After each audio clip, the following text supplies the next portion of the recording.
stochastic processes, fluid mechanics. And if I list all of his achievements, it will take longer than this lecture. So I'm gonna let you with Professor Lyons, that today is going to talk about mean fields, games, and hyperbolic systems. Thank you very, very much. Thank you for the organizers to have me speak here, and thank you for everything. I wish to thank IMPA for this wonderful occasion to be back in an amazing city. Speaking of which, I believe you made a mistake. Attending the lecture is not compulsory in order to get dinner. So, you know, you're really brave. 6 p.m., gorgeous day in an amazing city, and you're sitting here listening to yeah, so let's wait. It's going to be not too long, so, and then dinner, the real fun. I have to punish you despite your efforts by giving you some information about some strange-looking equations.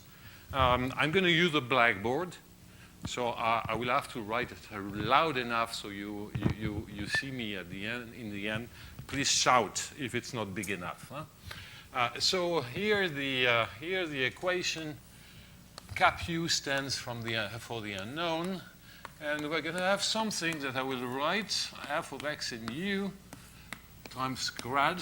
I will write this strange notation. I will explain why it's a strange notation just in a minute. G of x and u. Okay. Cap x stands for the variable, u for the unknown function that one is trying to obtain. Why am I being so slow? It's because the bad news is that x is going to be in H. And H, of course, can be RD, but it's an Hilbert space. It really should be an Hilbert space. So it's a Hilbert space. And of course, there are two main examples. One example is RD. And if this is RD, this is a first-order system of equation of typically an hyperbolic nature.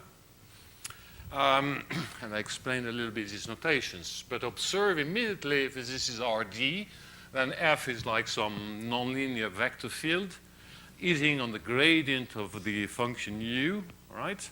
So which means that for all components of u, you have the same vector field. Okay? So this is a very specific system of hyperbolic equations. I'm indeed interested in situations that involve a Hilbert space, and in fact, the case I really have in mind is something which is the space of random variables in a rich enough probability space with values in RD, right? By rich enough probability space, I don't want to define things too abstractly, but what that means is that whenever you're giving me a low, I can find at least one random variable whose low is the given function, right? Okay, so that's, if you want to have something quite specific, that's what you should keep in mind. And then, of course, the interpretation in terms of differential calculus in the Hilbert space is quite clear. U is now a function that depends on time.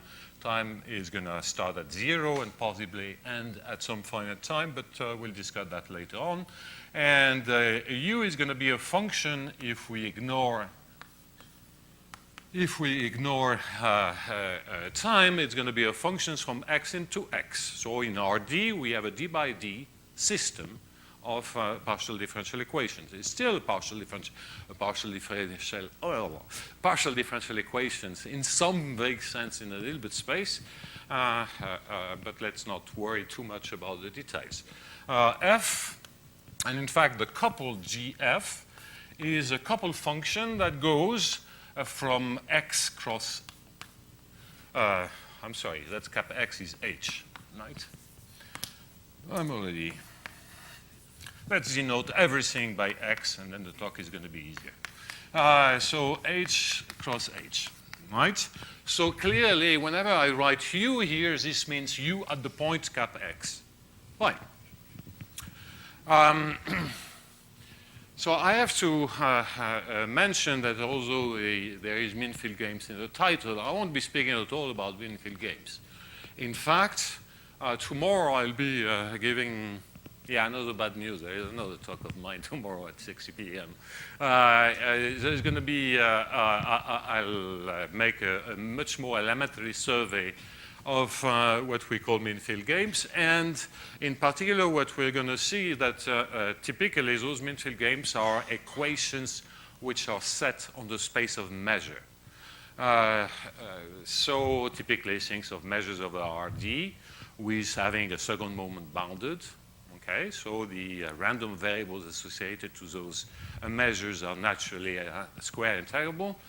And the point is that in order to avoid all kinds of difficulties with the differential calculus on the space of measures and so on, it's quite convenient to unfold, in some sense, all those singularities by extending those equations in an Hilbertian context by typically using, if a function depends only on m, you want to define a new function as x for all those x which have the low m.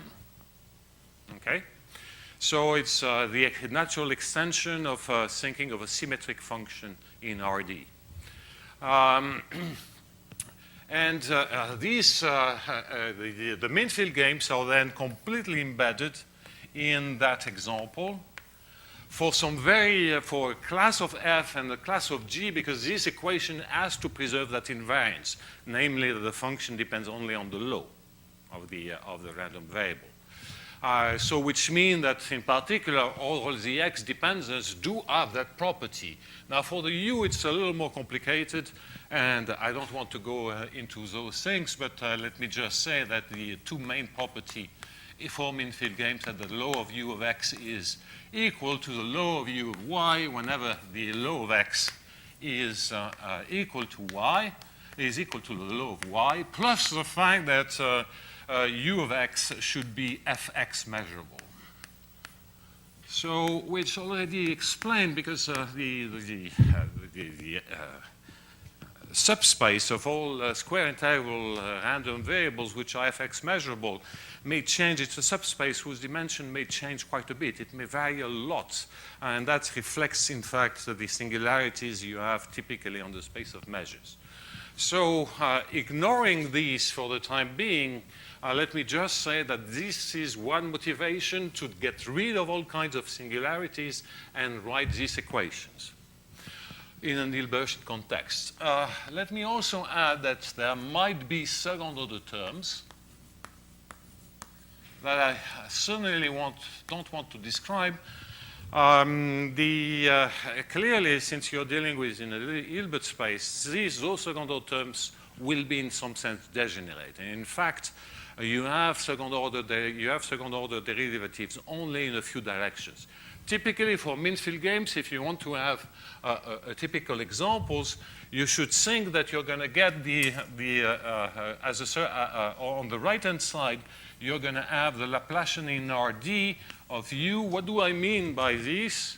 Laplacian of RD means that I'm using the following groups of translation, namely, if x lies in RD, I'm using only those motions. And then the Laplacians just mean that I'm looking at second-order derivatives with respect to those translations by constants, additions of constants. And of course, that's it's only a few directions in the whole Hilbert space. So you should always keep in mind that I have no natural motivation to add a full Laplacian even in RD, right? It's always degenerate. If you only want to think about RD, think of a Laplacian in one direction, or typically that direction would be the center of mass direction in order to have the full symmetry of the problem. Okay? So very degenerate second-order terms. Fine. So what can we say about that? Well, let's just looking for the eraser. Okay. Let me keep these. Forget about the motivations. Here I want to replace plus second order terms by 3 dots, because this means that whenever we use a mathematical method, it has to carry over when we add such terms. Okay, so the first thing that I want to look is a particular example, which is a simple example. So the first part of this lecture is going to be about a simple example. And this simple example is to take g equals 0 and f just a function of u. Uh-oh, the bus arrived.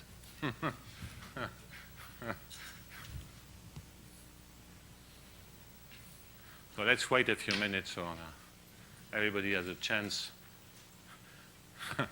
If I were in your shoes, I would have stayed outside. There's still time.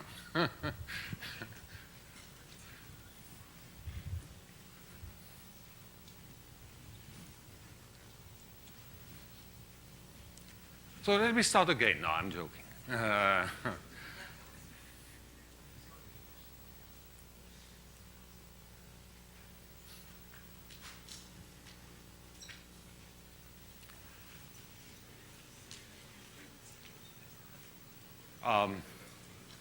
Are you aware that the penalty for being late is no dessert tonight?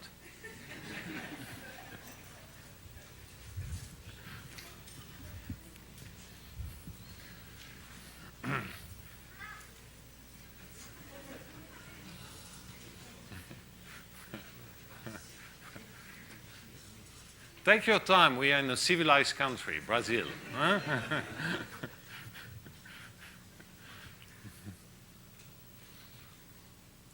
Okay. More or less settled. Too much sun, Jean-Michel? Okay, so let's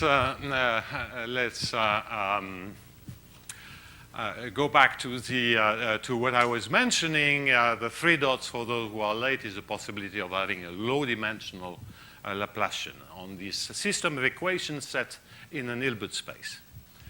Okay, so the simple example g equals 0 f of u. Why is it a simple example? Is that at least formally you have an explicit solution.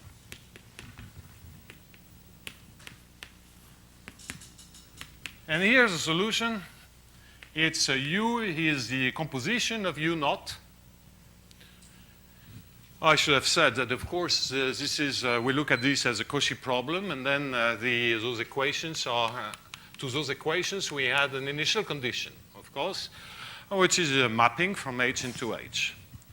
So here is the solution identity. I will denote the identity mapping with an I,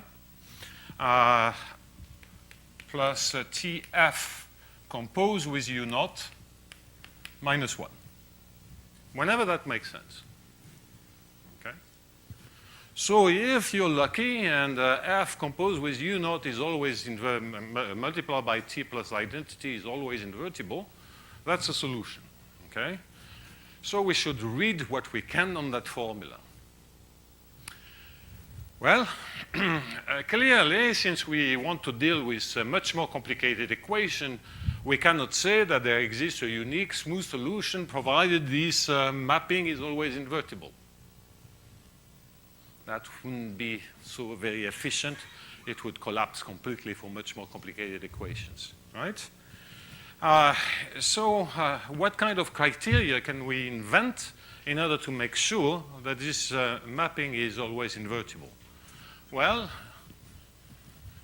there exists a unique smooth solution. Okay, what do I mean by smooth, by the way? I mean, one should always be a little bit careful when he's dealing with smoothness in infinite dimensions. At least Lipschitz. Initial conditions, Lipschitz, staying Lipschitz for all time. Plus more if you want. There exists a unique smooth solution if and conjecture it's essentially and only if F composed with U note is given by V composed with W, where V and W are monotone mappings. This is not quite true. You need one of the two. I'll come back to that, to be slightly better than monotone. Okay. Of course, let me remind you things which are quite well known if you are in finite dimension, because clearly it's quite obvious that if you are in one dimension, F is U and G is 0, you have the Burger's equation. Okay? So smooth solutions should be there. Your monotonicity is quite natural in the context of Burger's equations and smooth solutions, because then the composition in 1D of two monotone, which means increasing functions, is certainly increasing. In higher D, it's more complicated. By monotone, of course, I mean monotone mapping in the L2 sense. So what I mean is a function, let me call it phi, such that phi of x minus phi of y, an operator if you want. Scalar product with x minus y is non-negative. Okay?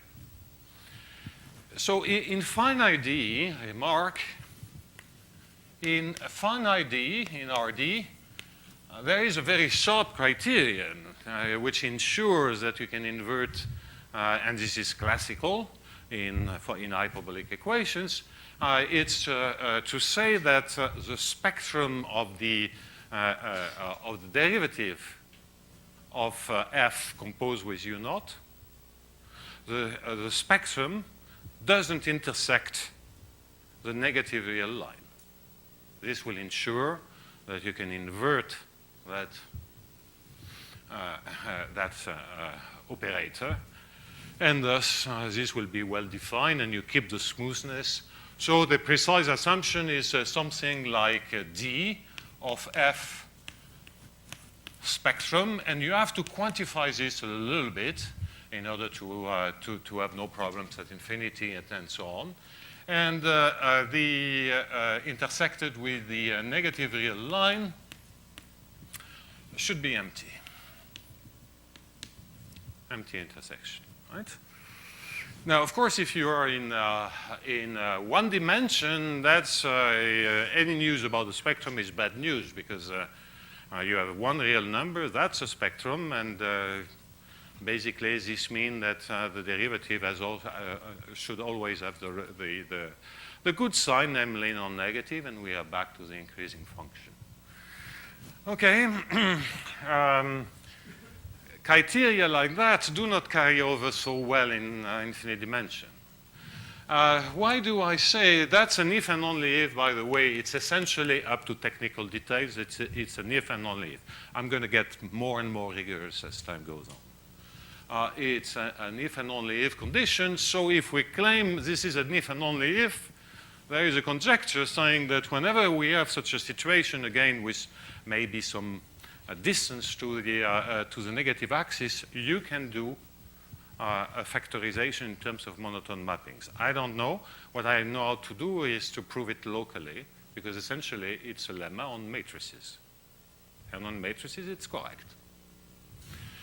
On matrices, it's correct because basically you should think that avoiding the negative things in terms of rotation in R2. So having some kind of negative real eigenvalue means up to some scaling, means that you have a rotation of minus pi, right? And certainly a rotation of pi, or strictly less than, a rotation of pi cannot be factorized well. Okay, so there is the issue of rotation of pi over 2, which are indeed monotone. And that's why here I want to say that I need at least one of the two to be, when I say both monotone, I need one of the two to be strictly monotone, and that's already something that we need to that I need to quantify. And what do I mean by strictly monotone? I mean that instead of having such an inequality, I want to have something which is not greater than alpha x minus y squared, because I want to have 0, for instance, but phi of x minus phi of y squared. So parentheses are for the scalar product, and this is the norm. All right. So clearly, this, if you think in terms of a rotation of a linear mapping, then these excluded rotations over pi over 2, since you get 0. Okay. So in some sense, the fact that you can't go all the way to pi over 2 is the reason why you're not going to hit the spectrum. So again, maybe I'm wrong about this if and only if with nonlinear mappings, but certainly for matrices, this is true, and locally this is true. And in such a manner, we avoid discussing anything of that sort. Well, there are a few things that we learn, a few things more that we learn, and again, this is just paving the ground for what's going to come later on. A few things that we learn is that we have a simple equations for u minus 1, provided this guy is invertible. Obviously, what you have is a very simple equation that tells you that d over dt, and it's still a partial derivative, is simply given by f of y, if this is the inverse variable. So it's a linear operation, and that's just this formula. Okay.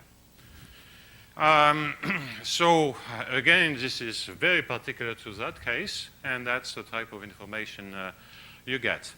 Out of these, there are all kinds of integral properties that I will be mentioning, although they're going to be useless in infinite dimension. Out of these, certainly you have informations on the Jacobian. Again, we are trying to build up our understanding of what happens for those equations, or at least some of the phenomena involved in those equations. And here is the one, which is a determinant of du, d over dt, plus the divergence of f of u times the determinant. I'm not, again, writing these. This is 0. Okay? You can prove it algebraically. You can think of the inverse equation, or you can do a geometric proof, thinking of what's going on, integrating along characteristics. I've not yet mentioned characteristics. They are coming. In fact, if you look at, clearly you have an equation for u minus 1. So you have an equations for du of minus 1. But this requires invertibility, and that's a little bit dangerous. So if you have an equation for determinant of du and an equations for du minus 1, you have an equation for the cofactor matrix. So if I denote by C the cofactor matrix, just a product of determinant of du by du minus 1, here is the equation, divergence of f of u, C, is equal to f prime of u. So when f is the identity, this is just 1, the identity matrix, times the determinant. Okay? So those are very spectacular identities, which again are true, provided you have a smooth solutions, and from which you can get. There was this, Eitan gave a talk on what he called pressureless Euler equations, although he's the first one to say that he hates this terminology. And he mentioned some BV estimates in 2 dimensions. You can recover that clearly from the cofactor equations. In fact, in 3D also, you have some formal BV estimates thanks to those 2 equations. Okay. Nevertheless, this, I just want to forget it because it doesn't carry over in infinite dimension. Well, at least not clearly, not without doing things which are a little bit too complicated. Okay, so let's forget. Let's go back to that point, and let's make a few more remarks. again, that will pave the way. So if U naught is monotone, from the formula, you can show that U is monotone. Not entirely clear, doable. You have, after all, an explicit formula. And also, if f of U naught is monotone, that's much easier. You just look at the formula. This implies that f of U is monotone. Of course, if we are dealing with smooth solution, the fact which is very well known in the context of one-dimensional conservation laws is that if you take an arbitrary conservation law with a flux little f, capital F is like f prime because it's written in non-conservative form. And then you know that f prime of U, at least formally, solves the Burger's equation. And again, here what you have, again, in this very special case, is that df of U over dt plus f of U grad f of U is indeed equal to 0. So that's true in even in infinite dimension. It's so some analog, crazy analog of the Burger's equation. Just for the sake of completeness, you can learn a lot about the type of long-term behavior which is involved in that equation just by looking at that formula again. And what you learn trivially is that if U naught is invertible, if the initial condition is invertible, then it becomes monotone. I'm saying something which is not entirely correct. So if f of U naught is invertible, f of U in finite time for t large is in fact strongly monotone. So monotonicity, as long as you have two solutions, is in the picture. You cannot avoid it. It becomes monotone. And in fact, as t goes to infinity, if U naught is monotone, I'm sorry, again, f of U naught is monotone, then you can show that f of U behaves like, and I'm sorry, if you assume that k is the zero set of f of U naught, then f of U is going to behave exactly as t goes to infinity as x minus the orthogonal projection of, that's cap x minus pkx divided by t. Again, this is no surprise if you have some experience with conservation laws. In one dimension, this is quite clear. But it's in fact always true. It's just come from this formula, and those are classical fact about, in fact, what is called in the old literature on monotone mappings as the Yoshida approximation. If F is the identity, what you're looking at here is the so-called Yoshida approximation of the mapping U naught, and the resolvent properties are such that it was known to be a group. Certainly a semi-group if we have monotonicity. Okay, so so all this is simple, but as I just said, it can be used only as an indication of what might be true for more general equation. And certainly we can't rely in general, for more general equations, we can't rely on explicit solutions. And if we deal with additional second order terms, clearly there is going to be stochasticity floating in the problem, so forget it. Okay? But I spent quite a little bit of time on this simple example just to prepare and to guess what we can expect and what we can't expect. So now comes the general case. And let me make a few remarks. Although I have to say that things like that, such criteria, when they are shipped back to Hamilton-Jacobi equations, give new domains of regularity of the solutions of Hamilton-Jacobi equations, new regimes of uniqueness for non-convex Hamiltonians. So although it's completely elementary, it has already some consequences. But that's another story. So the general case.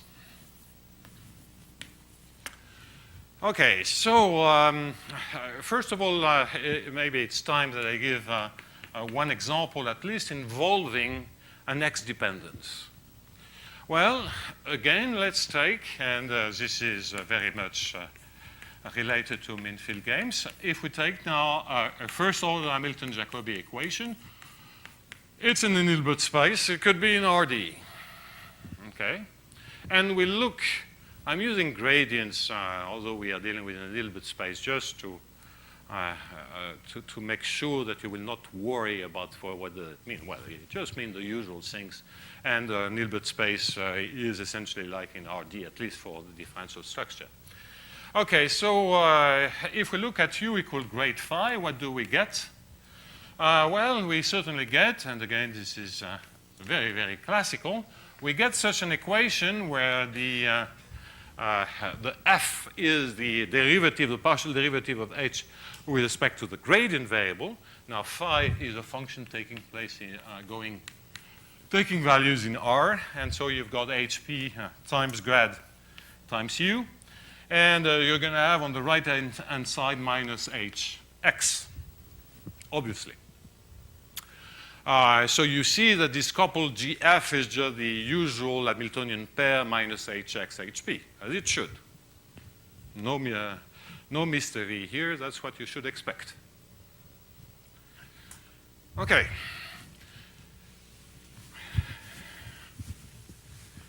So here's the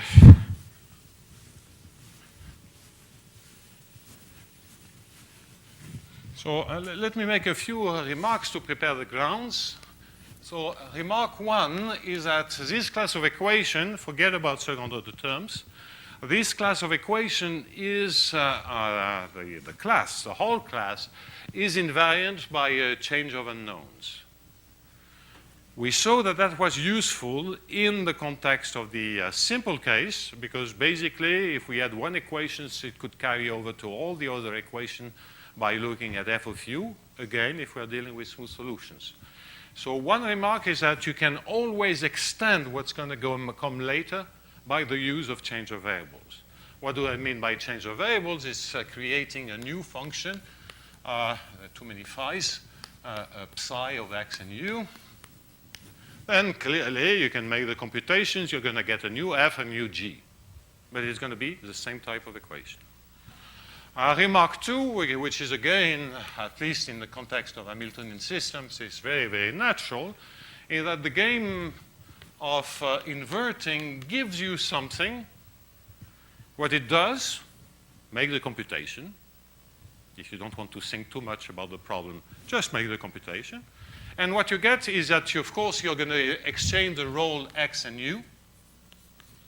And you're going to exchange the role of f and g. So what do I mean? What I mean is that you're going to have a new v is a function of y, and it's going to solve the following equation. There is a good chance that I'm going to get it wrong. dv over dt plus g of, yeah, that's wrong, v, y, grad v equal f of vy. Okay.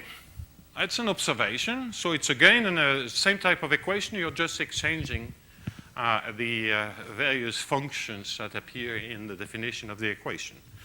So with this in mind, especially the change of variables, let me concentrate on the following theorem. If the initial condition is monotone, then there exists. And if the couple GF is monotone, I'm putting quotes here because you need at least one of the two to have some further strict monotonicity. You want to avoid this phenomenon of two rotation of pi over 2 piling up to give you a rotation of pi. It's even a little more complicated than that, but I don't want to get there. But formally, except for some to avoid strict to get strict things which are strictly positive instead of the possibility of those things to vanish. You need to be a little more precise. Also, I want to emphasize the fact that for all those problems, all the functions have at most linear growth. Okay, so I don't want to deal with quite complicated pictures about the behavior at infinity, behaviors of GF, at most linear growth. Think of them as being smooth, as you want, but again, by smooth, I mean at least Lipschitz. Conclusion, so they are somewhat smooth, and the conclusion is that there exists a unique smooth monotone solution for all time. No shocks. That's completely general and completely consistent with what we said. Of course, this is not optimal. This is not optimal because this should be combined with the change of variables. And in a simple case, if you combine change of variables and these results, you get the whole picture.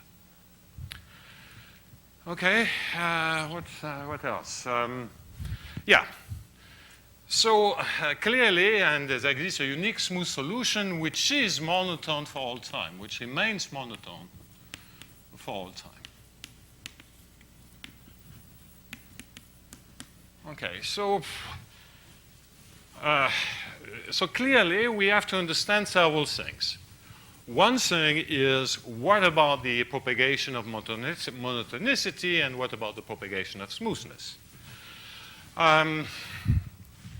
Let me immediately warn you that it's possible to make a proof using characteristics. You work hard, you analyze the characteristic system, which, by the way, is just U dot equal, that's what it should, the Hamiltonian system in the particular case, and X dot equal f of x and u. Okay, that's a characteristic system. So whenever you can solve in the usual way, which is slightly backward, in fact, it's forward-backward, and for those who know what min-field games are, those are the forward-backward system of min-field games written in the space of random variables and so on. So through characteristics, indeed, you can check that the result is true. But that's just the wrong proof, because there is no way it's going to carry over to the addition of a second-order term. You want a PDE proof. Okay? So let me make two proofs. One because I love it, and the other because that's a real one. Okay? So the one I like very much, but I always I have the strong suspicion that this proof, it's not only give the fact that propagation of monotonicity uniqueness becomes trivial, it should contain more information if we want to go beyond smooth solutions. I'll come back to that question later on. So here is the argument. Pick up two solutions. As some of you may know, I've been involved in various projects involving PDEs over a long period of time, so there is no big surprise. And quite a few have required to double variables, so I'm going to do it. I mean, I've been trained to do it. Okay, so I always double variable, and then start thinking afterwards. So let's double variables. And let's look at u of x minus v of y. Of course, this depends on time. Call it brilliantly w. And clearly what you have is dw over dt plus u, that's the x variable, u grade x w, minus v grade y w. I'm completely inconsistent now. Little x, little y, that's the same as kappa x and kappa y equals 0. Fine. And what I'm going to do, well, I'm just going to take the scalar product of w and with x minus y. So that's z of x and y equal w of x and y, scalar product with x minus y. No norms, no nothing. In fact, I don't believe that norms, if we get a better understanding of those equations, that norms, any kind of typical manipulation of the u's and the v, are going to give you anything, because those are really mappings which extend gradient mappings. And even if we look at the Hamilton-Jacobi equations, we know quite a little bit of stuff on first-order Hamilton-Jacobi equations using the industry of viscosity solutions. And then clearly we control the phi's, but the gradient phi is not something for which there are natural norms. Okay? And forget BV, we are in infinite dimension. Okay? So forget it. So W of x and y, scalar product with x minus y, you make the computation. Okay, I wrote u, that's completely wrong. Sorry about that. So it's the f, and I will put an x here. That's a y. And here I have a g of x and u minus g of y and u and v. It's getting late. Then I look at dz over dt with the same gradient x, fx, gradient x w, minus fy, grad y, w, w being z. Right, and what do I get? Well, I multiply the equation by x minus y. I do get the gx minus gy x minus y. And of course, when I take the derivatives, chain rule, I have to take the derivatives of x minus y. This is going to create two terms that I also say to f. And what you obtain here is fx minus fy, scalar product with u of x minus v of y, because that's precisely the derivative you get when you differentiate with respect to x here. That's a w term, which is u of x minus u of y. So now let's erase everything and let's look at this formula. Right.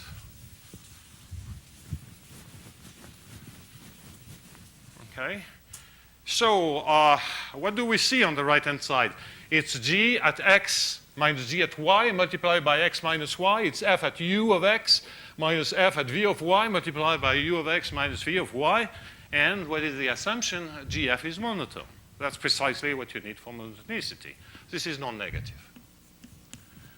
Okay, then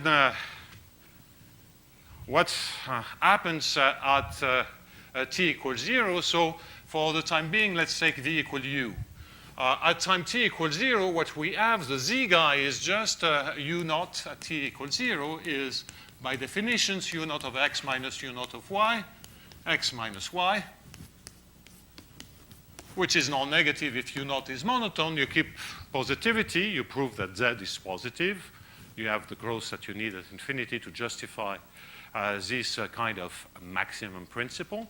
If z is non-negative, you've shown that monotonicity is preserved along the solution. And furthermore, if you have two solutions, so monotonicity is preserved.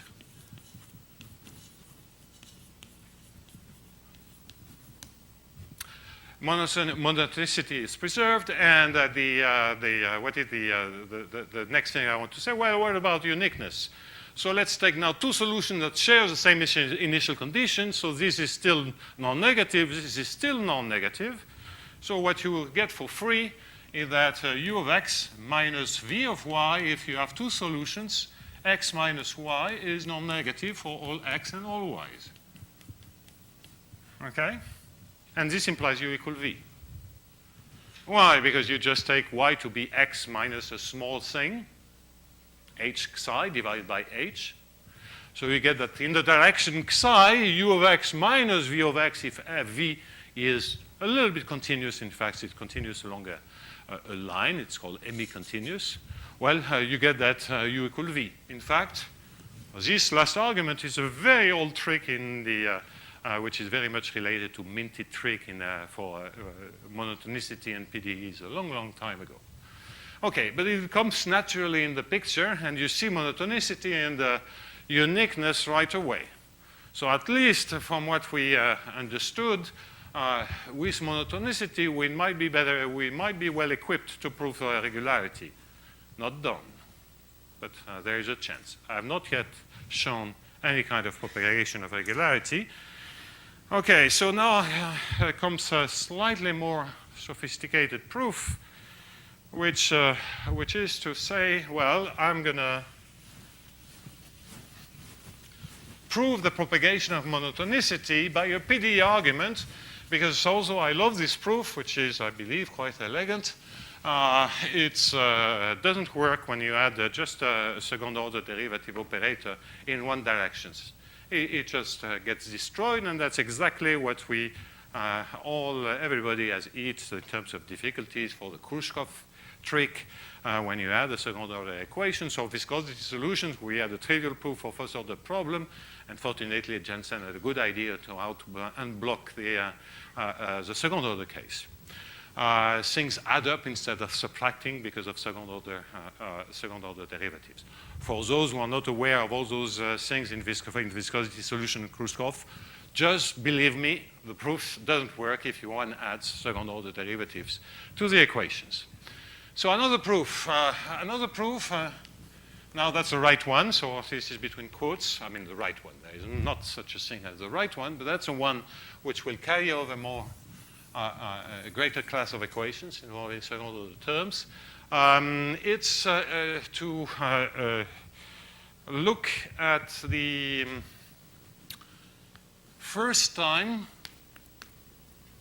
where possibly one loses monotonicity.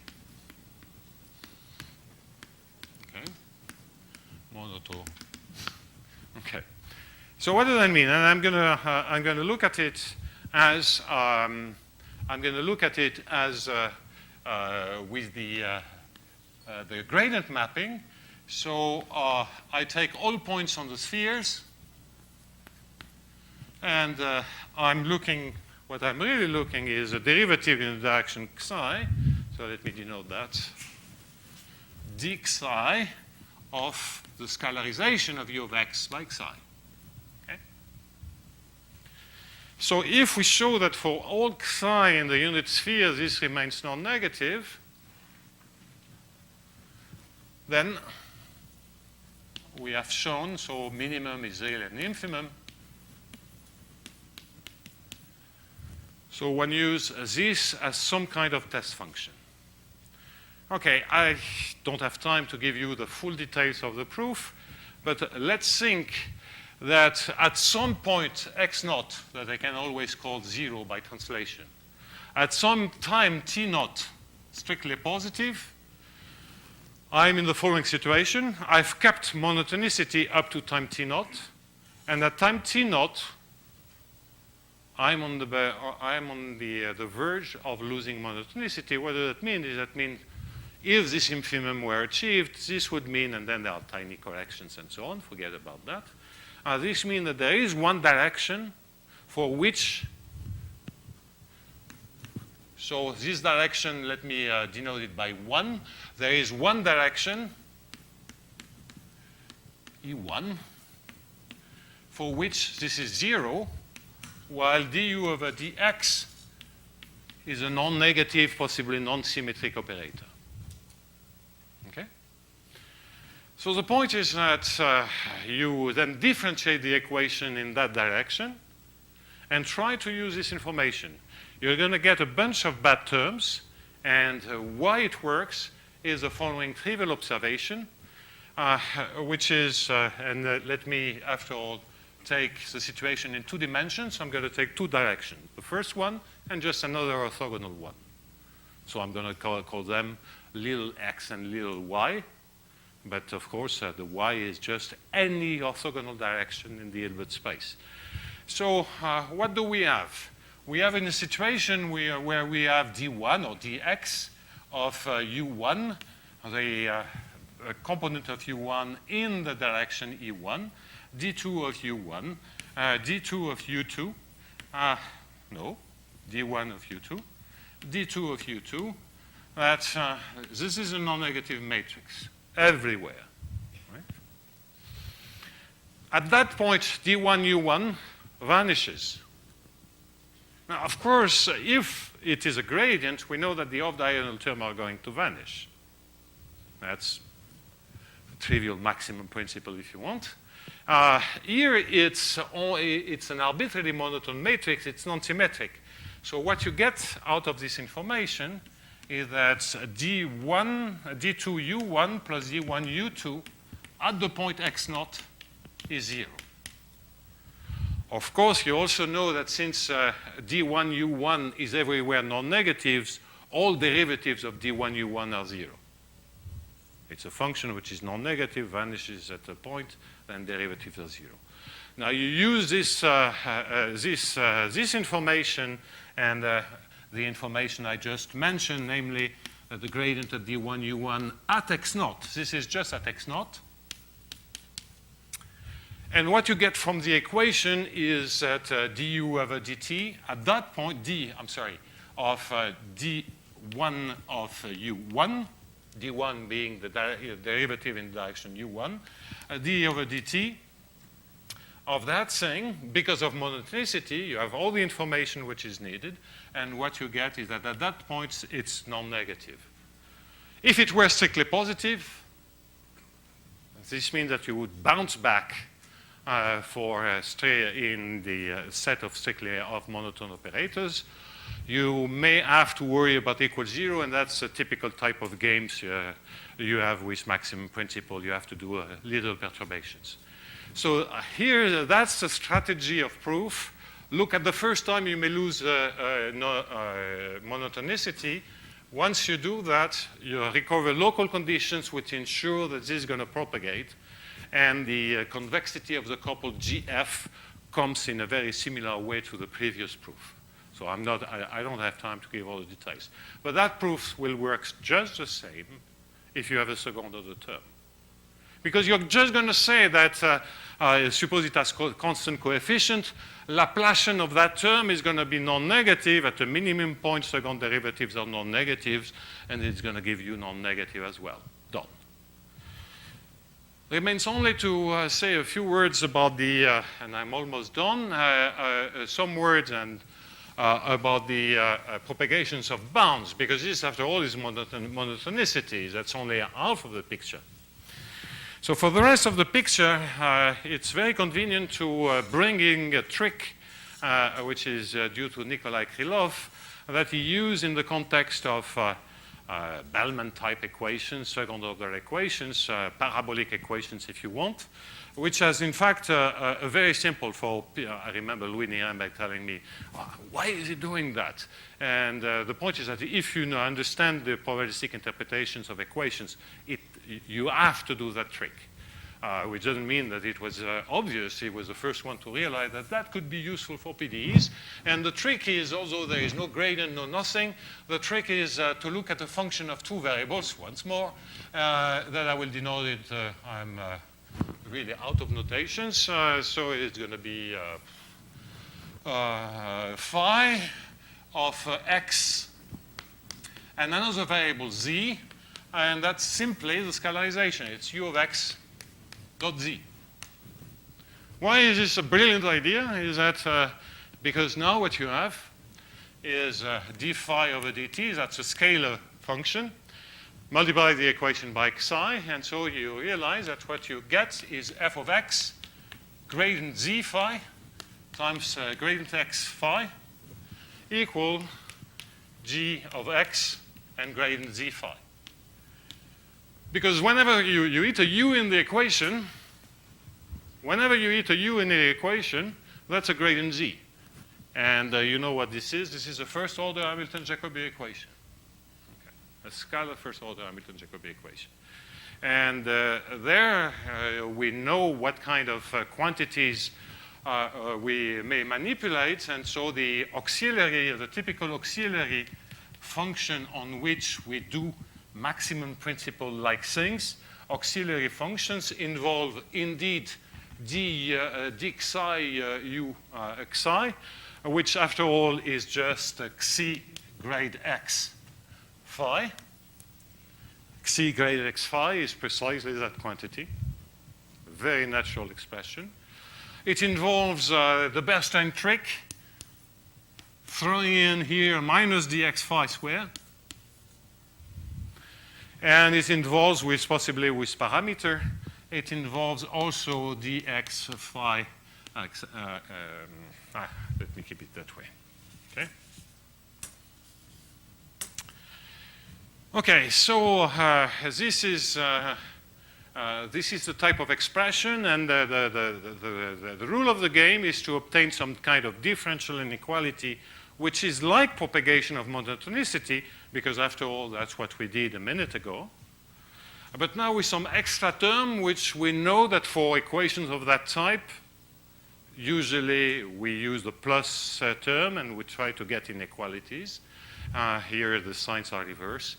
And that's how, in the end, you can obtain, let's say, Lipschitz bounds using those auxiliary functions. Once more, using such quantities, if you don't know this trick, if you are not familiar with those equations, will not come naturally. Okay, so that's more or less the end of the story for these results. And now let me confess that I know nothing about this problem. Because in some sense, smooth regimes, at least if we take the one-dimensional Burry's equation, that's a rare event. It's slightly better than what it seems. In fact, let me conclude with a tiny remark going back to the simple example. If we take U grad U, in fact, a general F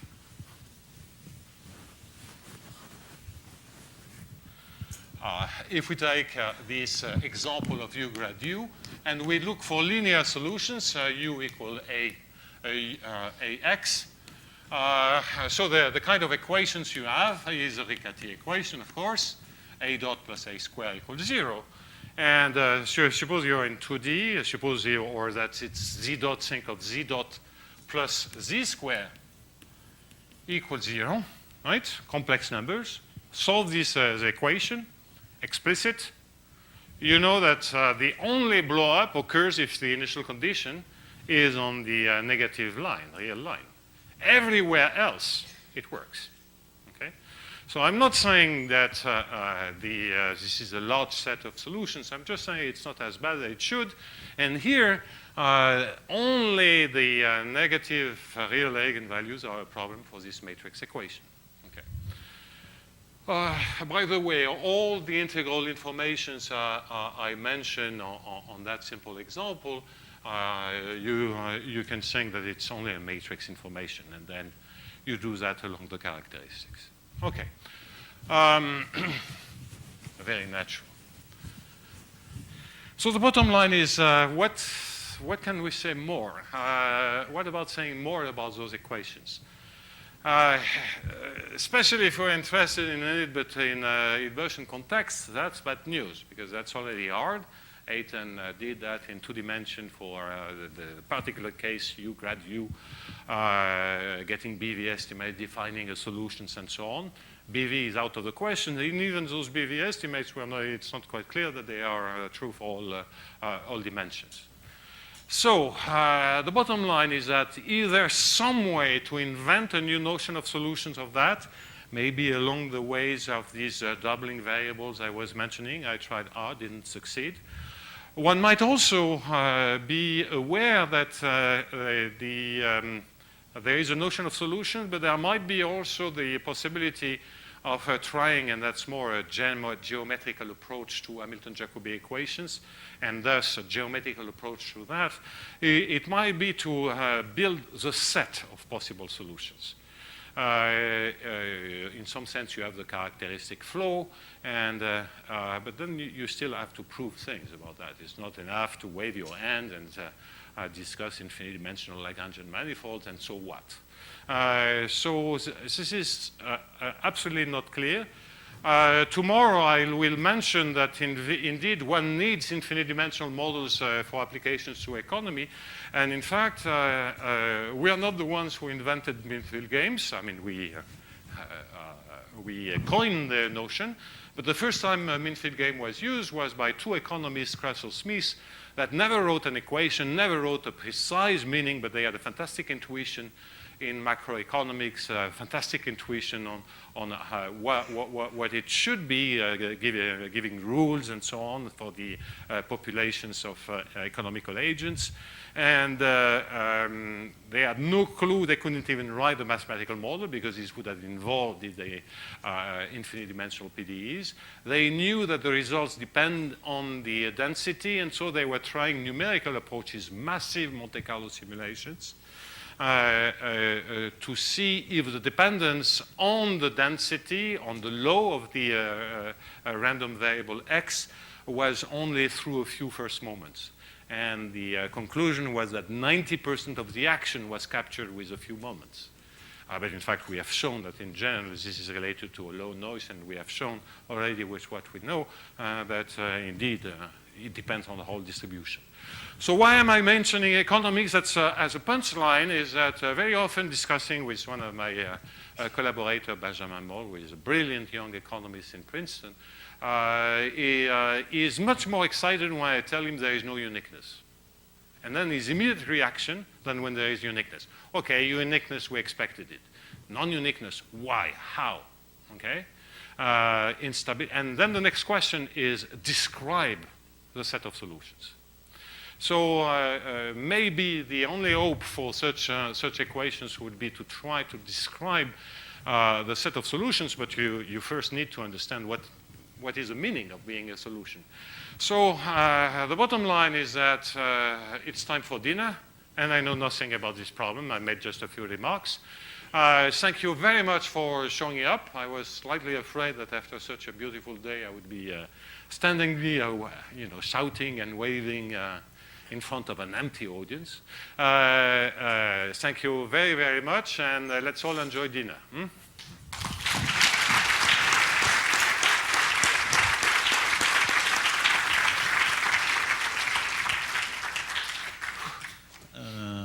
Thank you very much, Professor Lyons. Pierre-Louis. I'm not called Professor Lyons. My name is Pierre-Louis. Okay, good. Is any question or comment? Okay. Yes, Kostas. So when you're dreaming about that, what do you see? My dream or my nightmare? It's too vague to be answered precisely. I have a vague feeling, okay, so this might be just forget what I'm saying. It's late, I'm tired, so I have a vague feeling that everything in all those questions is about, typically for Hamilton-Jacobi equation, gradient mappings. It's about mappings. That's point number one. Point number two is that clearly the characteristics flow contains all the information. You know that better than anyone else in the world, right? So now, what are the relevant projections to build a set of possible values at time t? Now, I don't want to use the word as multi-valued solution. I think this is not the way, but that's what I would vaguely envision, but who knows?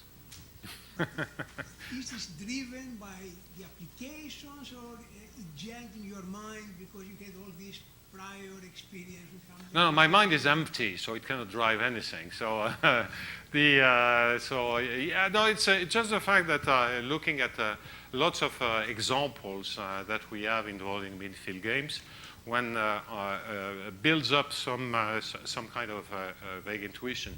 Something which is really puzzling, and I'm sure that Eitan would agree with that, is that if you were to pick a special regularization in finite D and numerical simulations, because you can always discretize this problem, and it's a finite dimensional problem, numerical simulations, so which is involving one type of dissipation, always go to the same thing. So you really have to do crazy things to get another solution after the shocks, right? And the shocks in general appear. So that's puzzling. There is something, but it may take some time, at least for me. Any other comment or question? Okay, if not, let's thank Pierre-Louis. Good.